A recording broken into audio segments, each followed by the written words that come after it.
Part 12. Biglang natigil ang tawanan ng tatlo nang may marinig silang kaluskos buhat sa kanilang likuran. Namumutla sa gulat ang tatlong lalaki nang malanganan nila sa kanilang likuran ang nakatayong babaeng nakamaskara. Ang stranger woman. Gulat na sambit ng isa. Maging si Greggy ay nagulat sa kanyang nakita nang tingnan niya ang babaeng nakamaskara. Babae nga talaga ang form ng katawan nito. Dahil naka-body fit na long sleeve itong kulay itim at humahakab naman ang sexing dibdib nito. Hindi akalain ni Greggy na makikita niya sa personal ngayon ang babaeng nakamaskara na binansagan nila ng estrangere dahil walang nakakakilala sa pagkatao nito kung sino ito. Hindi nagsalitang sumugod ang estrangere sa tatlong lalaking tauhan ni Don Solivia. Magkasabay namang sumugod din ng suntok ang tatlong lalaki sa nakamaskarang babae ngunit nagsasayang lang ang mga ito sa puwersang ibinigay dahil kapwa hangin lamang ang nataman ng mga ito dahil sa bilis ng kilos at pag-iwas ng estrangera. At kung gaano ito kabilis umiwas ay ganoon din ito kabilis sumuntok ng sunod-sunod. Kapwa sumure ang dalawang lalaki sa lakas ng sunod-sunod na pagsuntok ng estrangera at pina-follow-upan pa nito iyon ng mga malalakas na pagsipa. Kaya tuluyang sumure at sumadsad din sa damuhan ang dalawang lalaking tauhan ni Don Solivia. Napasigaw sa galit sumugod muli ang isang kasama ng dalawang lalaking bumagsak sa damuhan. Ang isang kasama sa dalawang pinatumba ng nakamaskarang babae ay gigil itong sumugod sa estrangera. Ngunit mabilis din itong sinalubong ng estrangera ng isang malakas na flying kick at tumama sa mukha nito na siyang dahilan ng pagtilapon din ito sa damuhan tulad sa dalawang kasama nito. Kitang-kita ni Greggy kung gaano kagaling makipag-away ang nakamaskarang babae. Kapwa nahihilo ang tatlong lalaking humandusay sa damuhan. Nabigla pa si Greggy nang mabilis na lumapit sa kanya ang estrangera. "Bilasan mo Mr. De Chavez. Papagabi na at delikado ang buhay mo sa mga taong ito. Sumakay na tayo sa kabayo mo. Tumayo ka na at ihahatid na kita hanggang sa daan kung saan malapit ka na sa bahay niyo sa hasyenda," anang boses ng nakamaskara. "Kilala mo pala ako. Teka, parang narinig ko na ang boses mo." Ani Greggy at pilit na tumayo. Di na nagsalita pa ang nakamaskarang babae at nagpatiuna na ito sa binata sa kabayo nito. Sumakay agad ito sa kabayo ni Greggy at si ang binata naman ay sumunod na rin dito. Nang makita ng estrangere na pilit tumayo ang tatlong lalaki ay pinapuputukan nito ang tatlo ng dala nitong baril. Nanginginig sa takot na muling damapa ang tatlo sa damuhan.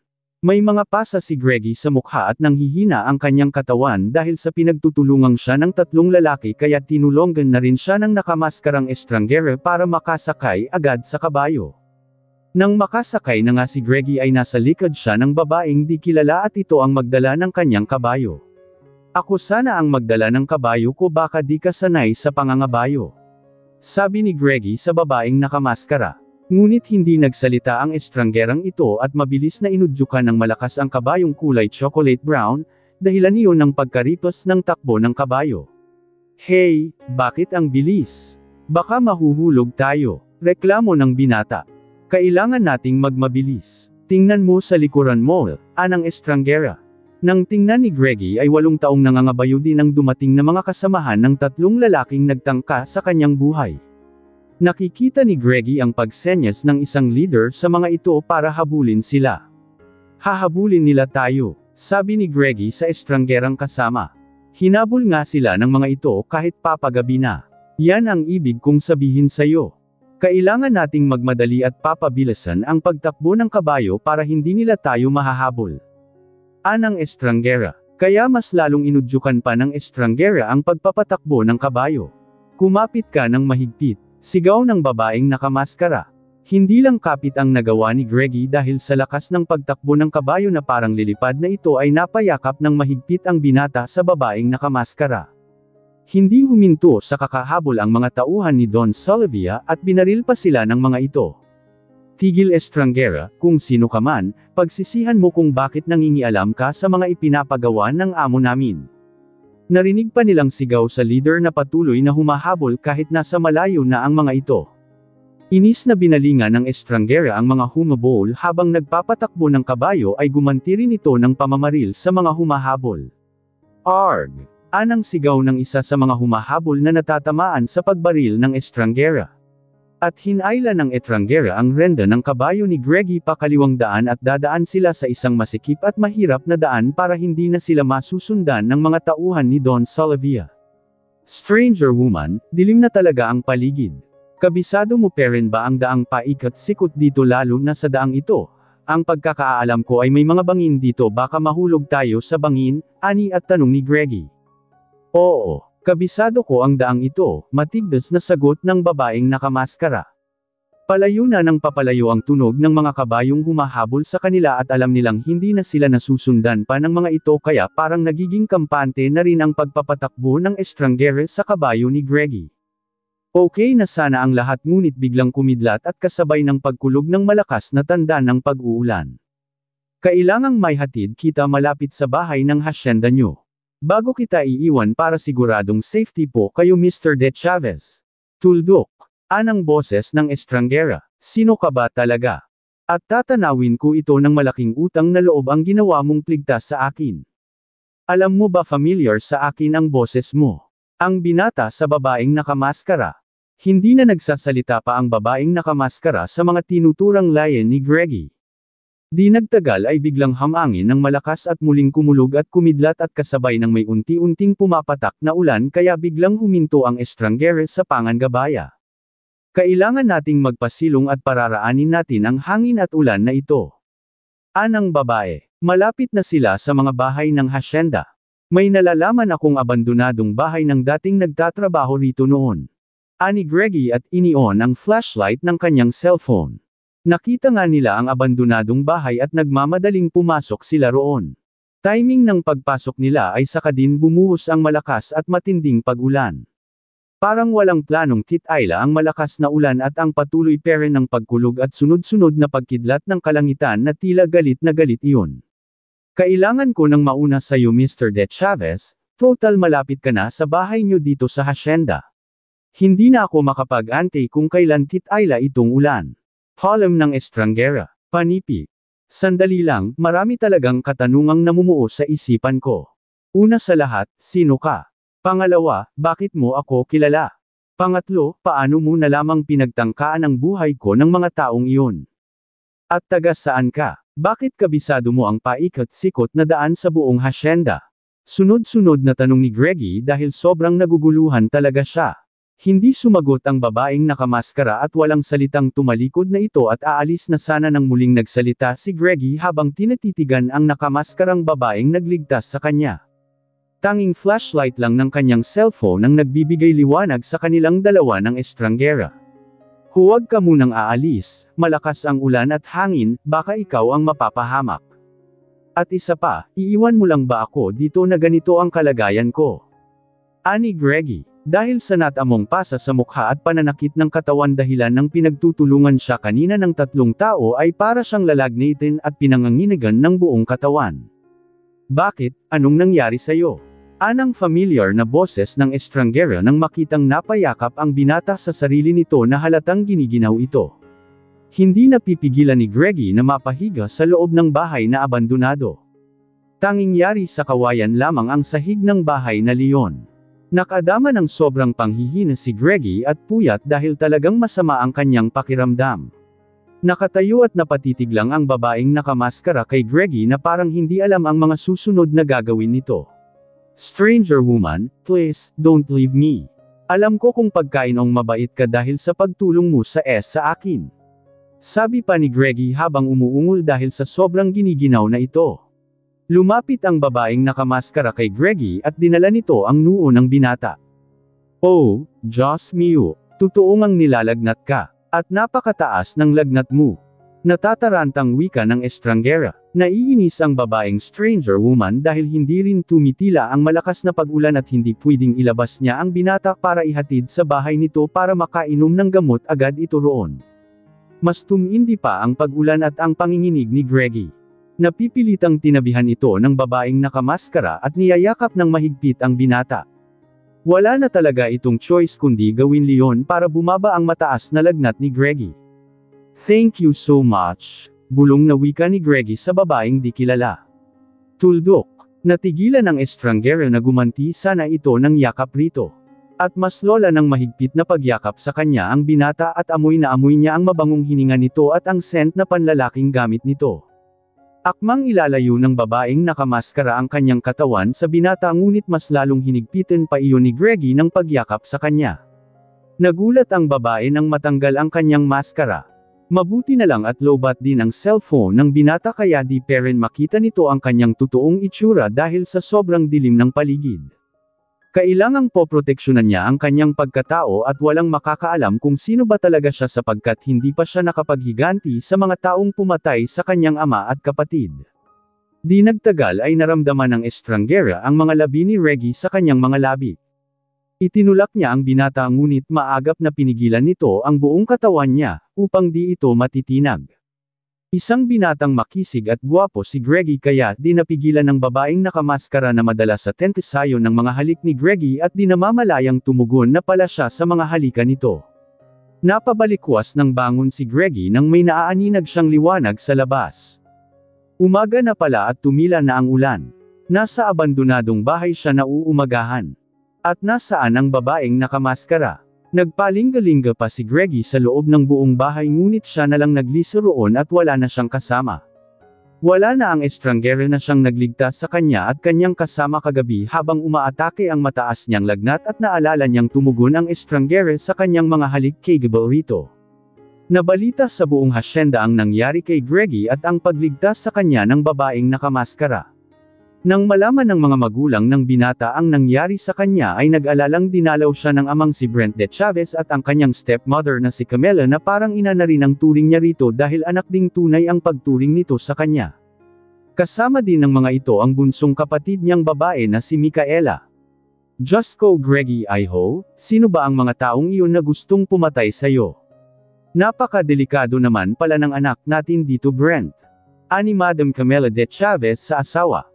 Hindi natin tapalalampasan Greggy. Kailangan nating malaman kung sino ang nagtangka sa buhay mo. Galit na wika ni Mr. Brent De Chavez. Huwag po kayong mag-alala papa, mama. Mula ngayon, dodoblihin ko ang pag-iinigat at magpapaimbestiga ako dito kung sino ang nagbabalak sa buhay ko na ipapatay ako. At kung bakit ginawa niya iyon. Saad naman ng binata. At kailangang pasasalamatan natin ang estranggera na siyang bagong tagapagtanggol ng sinasabi mong Barrio San Isidro dahil niligtas niya ang buhay mo Iho. Ani Madam Camila. Yes mama, kailangang makita ko siyang muli.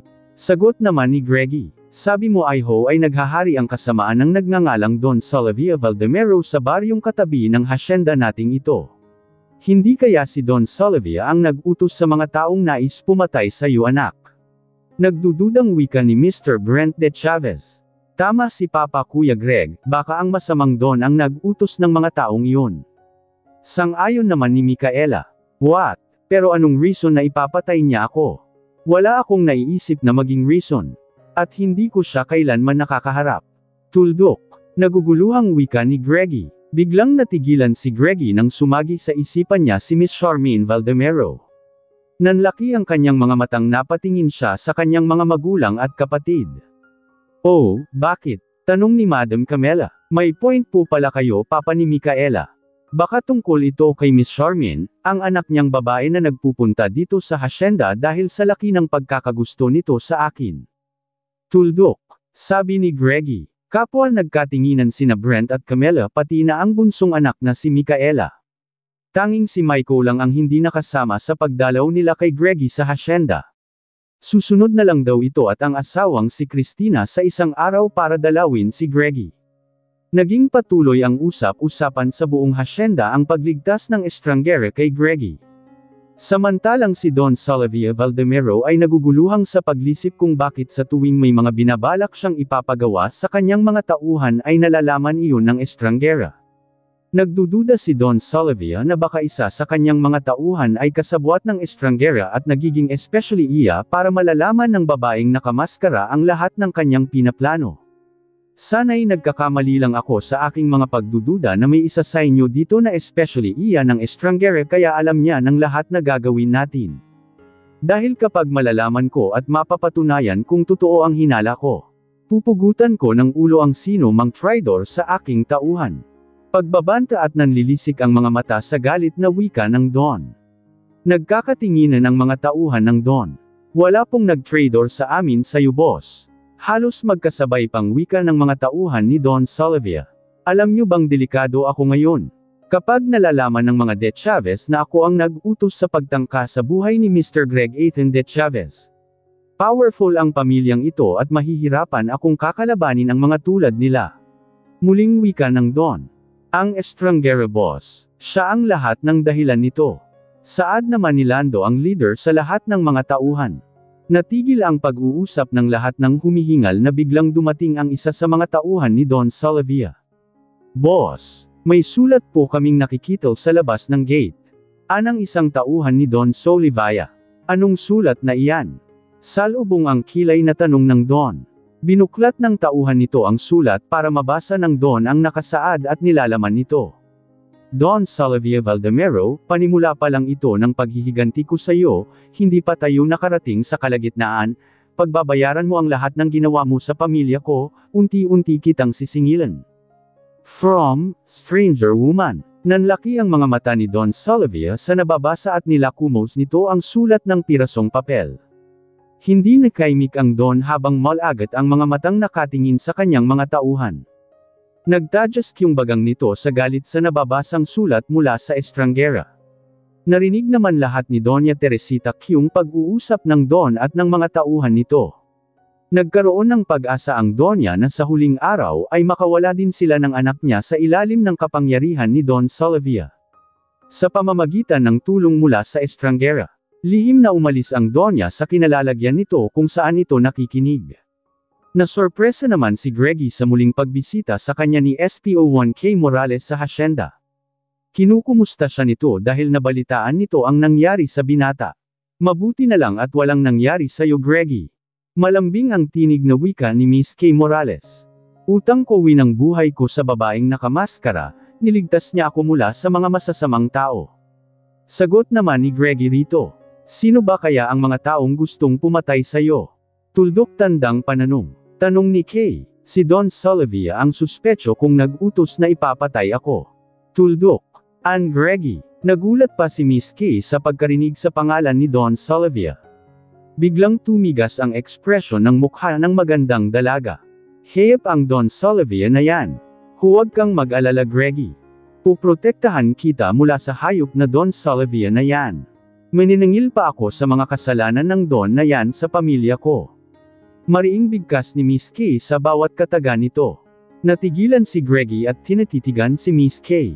Muling nag-flashback sa isipan ni Greggy ang mga sabi-sabing naririnig niya mula sa baryo San Isidro na, paghihiganti, daw ang dahilan ng biglang paglitaw ng estranghero sa baryo San Isidro. Maghihiganti daw ito kay Don Salvia Valdemero. Natahimik si Greggy at di nakapagsalita. Nagsimula ang pagdududa niya sa pagkatao ni Miss K na baka ito ang estranghera. Hindi niya hiniwalayan ng pagtitig ito. Kung ito ang estranghera ay ito pala ang babaeng nahahalikan niya ng gabing iyon. Isang malambot at mabangong mga labi ang kanyang natitikman. At napakatamis ng lasa ng mga halik at labi nito. Hey! May dumi ba ako sa mukha? Natatawang pansin ni Miss K nang mapansin nito ang pagtitig ng binata rito. Isang matatamis na ngiti lang ang itinugo ni Greggy sa dalaga. Kasi sikat pa lamang ang araw ay nagpupunta na si Daniela sa kwadre para maagang ilalabas ang mga kabayong naruroon para hahayaang menjinginain sa bakanteng area ng mga damuhan sa hasyenda. Wala pa sina Mang Kulas, Mang Kiko at Mang Pedring dahil alas 5:30 pa lang ng umaga. Biglang naalma si Daniela sa biglang pagwawala ng kabayong puti. Patakbo-takbo ito sa paligid at hanggang tuluyang tumatakbo na talaga ito papalayo. Hindi. Anong gagawin ko? Baka mawawala ang kabayong leon. Tarantang wika ni Daniela sa sarili at nagpas siyang hahabulin agad ang kabayong puti. Inis na inis si Daniela nang makikitang hindi tumitigil sa kakatakbo palayo ang kabayong puti. Hindi rin sumusuko si Daniela sa kakahabol rito kahit pinagpapawisan na siya ng todo. Tiyak niyang mapapag-alitan siya ni Sir Greggy kapag nawawala ang kabayong ito. Kung bakit kasi pinlalabas niya sa kwadra ang mga kabayo na hindi pa dumating sina Mang Kulas. Tigil, malakas ang boses na sigaw ni Daniela sa kabayong hinahabol. Mabuti na lang at nakakakita ng ilog ang kabayong puti kaya tumigil ito sa pagtatakbo para iinom doon. Nauuhaw pala ito sa pagwawala at pagtatakbo nito. Nakahinga ng maluwag si Daniela at muling tumakbo patungong ilog kung saan naruroon ang kabayong hinahabol. Nakakainis ka. Pinapapagod mo ako sa kakahabol sayo. Humihingal sa galit na wika ni Daniela sa kabayo. Ganoon na lang ang pagkagulat ng dalagang tagapagbantay ng pagbungad biya sa ilog ay sumalubong sa kanyang paningin ang 2 taong maagang maaga pang naliligo sa ilog na iyon. Walang iba kundi ang binatang amo na si Greggy iyon at ang bagong kaibigan nitong si Miss Kyle. Naka-boxer short lamang ang binata at nakatupis naman ang dalagang kasama nito. Daniela, nabigla ring sambit ni Greggy. Nako, mamagandang umaga po sa inyo sir. Pasensya na po kayo, wala akong alam na nandirito po pala kayo ni Miss Kay, nauutal na wika ni Daniela habang nagmamadaling niyang pinulot ang tali ng kabayong puti. Anong nangyari? Tanong ni Miss Kay. What happened Daniela? Tanong din ni Greggy habang umaahon sa tubig at lumalapit sa kanyang kinaroroonan. Nagwawala po itong kabayo sir, kaya nakarating ako dito sa kakahabol. Tila napapahiyang sagot ni Daniela. Ganoon ba? Ani Greggy at napatitig sa mukha ni Daniela. Halatang halata ang pag-blush nito sa mukha. Ngayon lang napapansin ng binata ang kakaibang ganda ng dalagang tagapagbantay. Morena nga ito pero may maipagmamalaki naman itong katangusan ng ilong at cute na mga mata. Medyo singkit iyon na siyang nagdadala ng S**X appeal nito. Sige po sir, mauna na po ako sa inyo. Palem ni Daniela at nabigla pa si Greggy nang walang kaabog-abog na sumakay ito bigla sa likod ng kabayong puti. Marunong ka sa pangangabayo? Kunot noong tanong ng binata. 00 oho sir. Sasakyan ko na lang ito pabalik para makarating agad. At napapagod din po ako kaya mas mabuting sasakyan ko na lang ito pauwi. Ani Daniela, sige po, aalis na ako. Tuluyang palem ni Daniela at inudyukan agad ang kabayong puti at tumakbo agad layan paalis. Sinundan ng tingin ni Greggy ang papalayong kabayong sinakyan ni Daniela. Hey, let us enjoy again. Masayang sigaw ni Miss Kay. Pagkatanghali ay pagod na nakatulog si Daniela sa may duyan sa ilalim ng punong mangga sa likod ng kanyang kabong inistayhan. Kanina pa nakauwi si Miss Kay kaya sa kanalisipan ni Greggy na sa araw na ito ay sahod na pala ni na Mang Kulas, Mang Pedring, Mang Kiko at Daniela kaya nagpunta sa kubo ni na Aling Menandra ang binata para mangsahod sa mga ito. Nandyan naman si na Mang Kulas at tanging si Daniela lang ang wala. Oh, nasaan si Daniela? Tanong ni Greggy kina Aling Menandra. Nasa kubo niya siguro sir nakakatulog. Napapagod kasi ng batang iyon sa kakahabol kanina sa nagwawalang kabayo. Tuldok. Ani Aling Menandra. Katukin mo doon sa kubo niya Menandra. Utos ni Mang Kulas. Sandali lang at pupuntahan ko. Ani Aling Menandra. Sige ho Aling Menandra para makuha niya din ang kanyang salary. Tuldok. Sagot ni Greggy. Ilang katok ang ginawa ni Aling Menandra ngunit walang Daniela ang sumagot. Tinungo ni Aling Menandra ang duyan nito sa likod ng kubo at nakita nito doon si Daniela na halatang kagigising pa lang nito at tulala ito na parang may malalim na iniisip. Nako, Daniela, nandito ka lang pala, nandito si Sir Greg para mangsahod sa inyo ngayon. Kaya halika, pinapatawag ka niya. Ang sabi ni Aling Menandra dito. Sahod na po namin. Ani Daniela. Oo, ano ka ba namang bata ka, parang di ka excited na kunin yung pinagpapaguran mo. Tuldok. Tugon ni Aling Menandra, saka ko na po kukunin ang sahod ko. May pera pa naman akong panggastos dito. Sagot naman ni Daniela. Pero? Sige na po Aling Menandra, liwan niyo na po ako, gusto ko lang pong mapag-isa. Pagtatiboy ni Daniela. Oh, sige ikang bahala. May problema ka ba Daniela? Simula nang dumating ka dito napapansin kong lagi kang ganyan. Bakit ba? Yuzisa pa ni Aling Menandra. Wala ho Aling Menandra, wala naman po akong problema. Mahinang sagot ni Daniela. Oh, where's Daniela? Salubong pang tanong ni Greggy.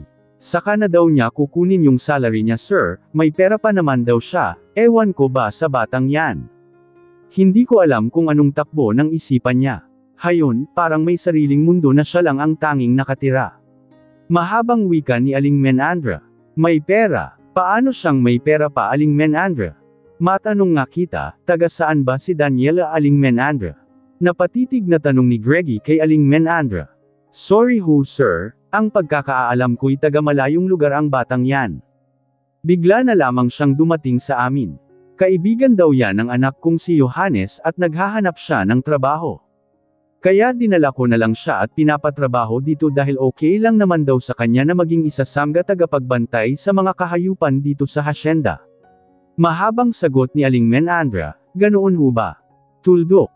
Tanging tugon ni Greggy. Muling nagbalik si Charmaine sa Hacienda de Chavez at galit na hinarap ni Greggy ang dalaga dahil ang buong akala niya'y anak talaga ito ni Don Solivia Valdemero. At naghihinala si Greggy na dahil kay Charmaine kaya siguro pinagtagkaan ang buhay niya ng ama nitong si Don Solivia. Siguro'y nagagalit ang Don sa pagpupunta at pagpapakita ng pagkakagusto ng anak nito sa kanya. Baka nag-iisip ang Don na pinagsasamantalahan niya ang pagkakagusto ng anak nito sa kanya. Dederetsuhin nakita Miss Charmaine, ayokong pupunta kapang muli dito sa hasyenda. Alam mo bang sospek ko ang ama mo na siyang nag-utos na ipapatay ako? Tandang pananong. Salubong na sabi ni Greggy sa dalaga. Greggy, gusto ko lang naman na maging kaibigan mo. At kung nag-aalcoholic ang anak nga ako ni Don Solivia ay nagkakamali ka. Hindi niya ako anak. Naluluhang sagot ni Miss Charmaine. What? Paanong di ka niya naging anak? Tanong ni Greggy na parang nakadama ng awa sa dalagang kaharap nang makitang lumuha ito. Patay na ang tunay kong ama. Anak ako ni Mama Teresita sa una niyang asawa na walang awang pinapapatay ng stepfather kong si Don Solivia Valdemero. Tuldok. Patuloy na kwento ni Charmaine at di na napipigilan ang mapahikbi ng tuluyan. Nanlaki ang mga matang tiningnan, Greggy ang dalagang umiiyak. Gusto kong makipaglapit at makipagkaibigan sa iyo hindi dahil ipagpipilitan ko ang sarili ko sa iyo, kundi hihingi ako sa iyo ng tulong. Patuloy ni Charmaine. Ano? Tulong para saan? Naguguluhang tanong ni Greggy. Ikinwento naman lahat ni Charmaine ang lahat-lahat. Pati na ang pagkamising ng kapatid niyang si Alessandra. Ilang taon na ang nakalipas. Awang-awa naman si Greggy sa buong kwento ng buhay ng pamilya ni Charmaine. Gusto ko sanang mapakulong si Don Solivia. At gusto kong mahanap ang nawawala kong kapatid na si Ate Alessandra. Patuloy na umiiyak na wika ni Charmaine. Alessandra. Ani Greggy. Yes Greg, tugon ni Charmaine. Kinagabihan ay hindi agad nakatulog si Greggy.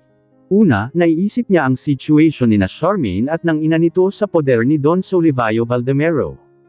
Hanggat sa sandali lang. Malakas na tawag ni Greggy sa nakatalikod at nakamaskarang babae. Lumingon ang babaeng nakamaskara sa kanya. Bakit?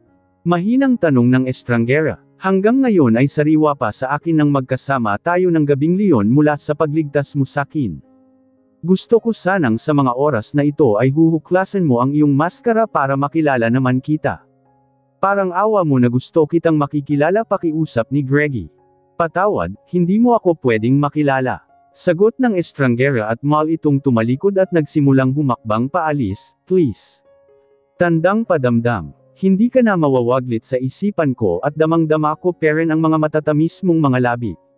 Nababaliw na siguro ako kung bakit ako nagkaganito. Ani Greggy sa babaeng nakamaskara. Napatigil sa paghakbang ang babaeng nakamaskara habang nanatiling nakatalikod. Paklusap, huwag kang aasang makikilala ako dahil mananatiling habang buhay na itatago ko ang aking pagkatao. Burahin mo ako sa isipan mo, Palm. Anang babae at tuluyang humakbang palayo. Stranger woman. Patuloy na sigaw ni Greggy sabay na hinabol ang papalayong babaeng nakamaskara. Hanggat bigla na lamang naglaho na parang bulak yung estranggera sa paningin ni Greggy. Stranger woman. Patuloy na sigaw ni Greggy. Biglang nakagising si Greggy na isinambat ang estranggera. Parang pinagpapawisan pa siya sa mukha sa kanyang napanaginipan. Napabangon si Greggy. Dahil sa lagi niyang pag-iisip kung sino ang babaeng nakamaskara ay napapanaginipan niya tuloy ito. Napahinga ng malalim si Greggy at tumayo para lumabas ng kanyang kwarto dahil nauuhaw siya. Gusto niyang uminom ng tubig. Parang totoo ang kanyang panaginip. Kinabukasan. Gamit ang kanyang imahinasyon ay ipininta niya ang nakamaskarang babae. Focus na focus siya sa pag-iisip at pagpipinta rito kaya nang matapos ang ginagawa ay sobrang nasisiyahan siya sa kanyang nakita. Copying-copy niya ng porma at pananamit at maskara ang ipini-painting na estranggera. Kinikilatis ng mabuti ni Greggy ang kanyang painting. Napaka-misteryosa ng pagkatao ng babae sa likod ng maskara kung sino man ito. Hindi na maintindihan ni Greggy ang sarili kung bakit interesado na siyang makilala kung sino ito. Naaaliw si Micaela sa mga magagandang tanawin ng kanilang hasyenda kaya di na namamalayan nitong nakarating na pala ito sa unahan ng mga kabong nakalinya sa hasyenda at bihira na lang ang tao roon. Nagpapaiwan muna si Micaela sa Kuya Greggy nito sa hasyenda at umuwi na sina Madam Camela at Mr. Brent de Chavez. Ginabahan ng todo si Micaela nang may kasalubong siyang dalawang lalaki. Kapwa may mga bigot sa mukha. Wow! Ulam pare! Nakangising wika ng isang masasamang lalaki sa kasama nito. Hindi naman ito mga tauhan ni Don Solivio kundi taga-ibang bayan ito at namamasyal lang sa hasyenda dahil sa ganda ng view nito. Takot at napaatras pabalik si Micaela. Tatakbo na sana ang kapatid ni Greggy ngunit mabilis itong nahawakan ng dalawang taong may malalaking katawan at may mga bigot sa mukha. Tulong, nagsisigaw sa takot ni Micaela. Biglang dumating si SP01K Morales at galit ang mukhang humarap ito sa dalawang lalaki. Mga abusado. Esgaw ni Miss K sa mga ito. Wow! Magandang babae din ito pare. Natutuwa pang sabi ng isang lalaki. Agad-agad ang mga itong lumapit kay Miss K para puwersahing hawakan ang dalaga palayo kasama si Micaela. Ngunit nang gigil na sinalubong ni Miss K ng isang double round kick na sunod-sunod ding tumama sa mga dibdib ng dalawang lalaki. Napahiyaw ang dalawa sa sakit. Magaling ka pala ha. Sigaw at nagtajes ang ngipin sa galit na wika ng isang lalaki. Muling sumugod ang isang lalaki kay Miss K ngunit sinalubong nito iyon ng isang malakas na pagsipa sa mismong tuhod ng lalaki. Araye! Hiyaw ng isang lalaki kasabay ng malakas ng pagbagsak nito sa lupa. Hayop kang babae ka. Esgaw naman ng isa, at ito naman ang sumugod ng suntok kay Miss K ngunit simpleng napaiwas lang ang dalaga at binigyan nito ang lalaki ng malakas na uppercut na siyang dahilan ng pagbagsak din nito sa lupa. Kaagad na binunot ni Miss K ang baril nito. Polis po ito. At kailangan yung sumama sa akin ngayon din.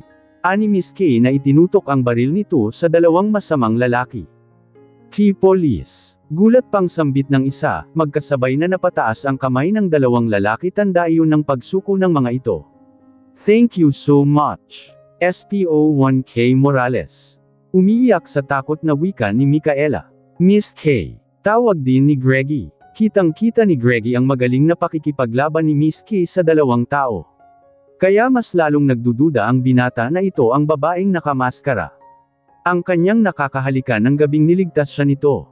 Oh God thanks. Maraming salamat sa pagprotekta mo sa kapatid ko Miss K. Sabi ni Greggy. At napagdesisyonan ng binata na ipapakulong ang dalawang lalaki. Mabuti na lang at narinig agad ni Miss K ang sigaw ni Micaela nang dumating ito sa hasyenda. Seryosong nakipag-usap si Greggy kay Miss K. Sana darating ang araw na ikaw mismo ang magsasabi sa akin ng buong pagkatao mo.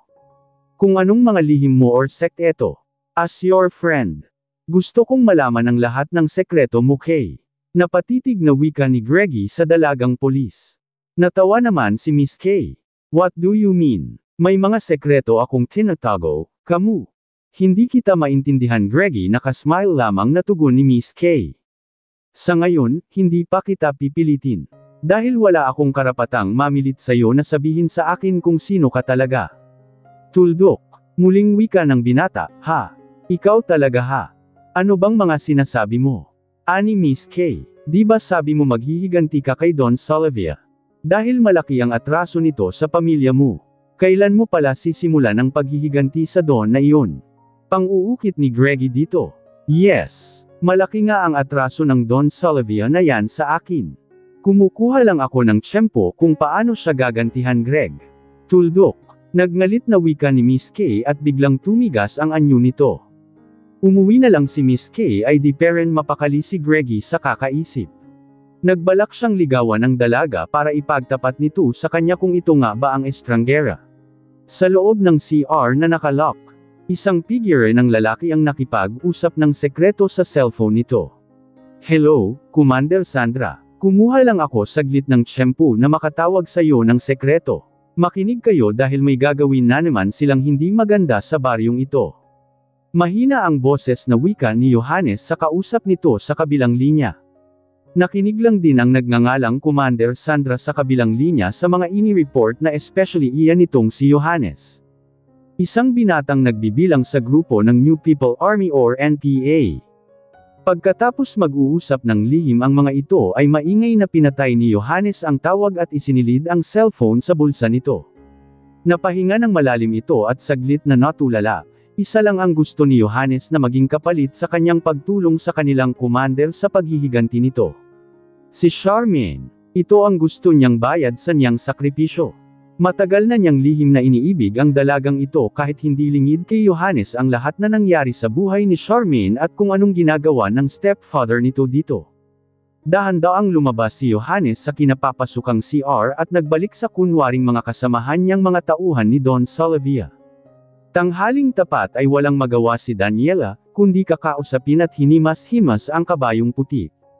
Alam mo ba Whitey, swerte ka dahil tanging panginginain lang at pag-iinom ng tubig ang trabaho mo at wala kang problema. Siguro kapag naging tulad ako sa'yo, hindi siguro ako masasaktan ng ganito. Life is so unfair Whitey, sa dinami-dami ng tao sa mundo, bakit ako pa ang nakaranas ng ganito? Pinahid ni Daniela ang kunting luhang lumabas sa mga mata habang patuloy sa paghimas ng kabayo.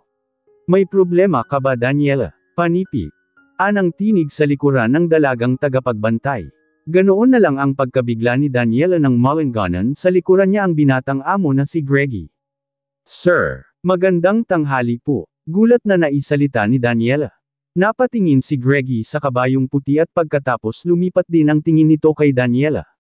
Bakit mas nais mo pang sasabihin sa kabayo ang kung anong problema mo? May mga tao naman sa paligid mo na pwedeng mong kausapin. Like Aling Menandra, at ako Daniela, pwede mo akong pagsabihan ng mga problema mo. Ani Greggy sa dalagang tagapagbantay. Ano po? Nako, pasensya na po kayo sir. Wala po akong problema. Mabilis na sagot ni Daniela. Napansin ni Greggy ang mga nagulong hibla ng buhok ni Daniela sa gilid ng pisngi nito kaya walang pagdadalawang isip na inayos ni Greggy iyon habang napatitig ito sa mukha ng dalaga. Nabigla naman si Daniela sa ginawa ng binatang amo at parang matutunaw siya sa mga tingin ng binata. Daniela, alam mo bang maganda ka? Seryosong sabi ni Greggy. Natigilan ulit si Daniela sa mga sinasabi ng kanyang among binata. Kudlit.